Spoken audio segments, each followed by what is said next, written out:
சாய் பக்தர்களுக்கு என் அன்பு வணக்கங்கள். ஓம் சாய்ராம். என் அன்பு குழந்தையே, எச்சரிக்கையாக இருக்க வேண்டிய நேரம் இது. நம்பிக்கை துரோகம் உன் அருகில்தான் இருக்கிறது.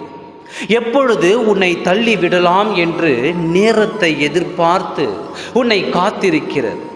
சற்றும் கவனம் இல்லாமல் இருந்துவிட்டால் உன்னை தள்ளிவிட வேண்டும் என்றும், நீ எழுந்து நிற்க கூடாது என்றும், எழுந்து இருக்க முடியாத அளவு உன்னை வீழ்த்த வேண்டும் என்றும் அவர்கள் எண்ணிக்கொண்டிருக்கிறார்கள்.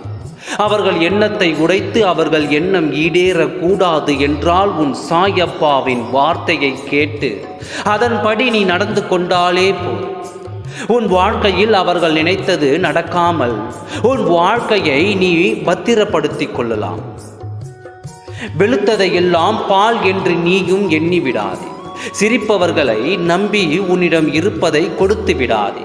அவர்கள் உன் வாழ்க்கையை அழிக்க உன் அருகில் இருந்து கொண்டு எப்பொழுதும் நேரம் வரும் என்று காத்திருக்கிறார்கள். அவர்கள் எண்ணத்தை தெரிந்து கொண்ட பிறகு அவர்களுக்கு மீண்டும் வாய்ப்பை கொடுத்து உன் வாழ்க்கையை நீயே அழித்து கொள்ள நீயே திட்டம் தீட்டி கொடுத்து விடாதே. உன் அருகில் இருப்பவர்கள் நம்பிக்கை துரோகி என்று தெரிந்த பின்பும் நீ நம்பிக்கை கொண்ட இருந்தால் தவறு அவர்களுடையது அல்ல, உன்னுடையதால். நீ எளிதில் யாரையும் நம்பி விடுவாய் என்று தான் உன்னை ஏமாற்ற நிறைய பேர் சுற்றி கொண்டிருக்கிறார்கள். நல்ல எண்ணம் கொண்ட ஒருவராவது உன் அருகில் இருந்திருந்தால் உன் வாழ்க்கை இந்த நேரத்தில் செழிப்பாக இருந்திருக்கும்.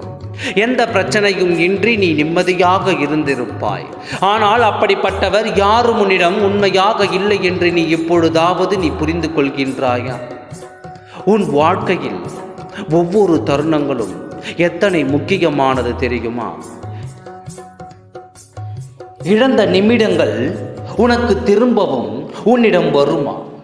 இதையெல்லாம் கவனமாக யோசித்து நீ கவனமாக இருந்தால் மட்டும்தான் உன் வாழ்க்கை பத்திரமாக இருக்கும்.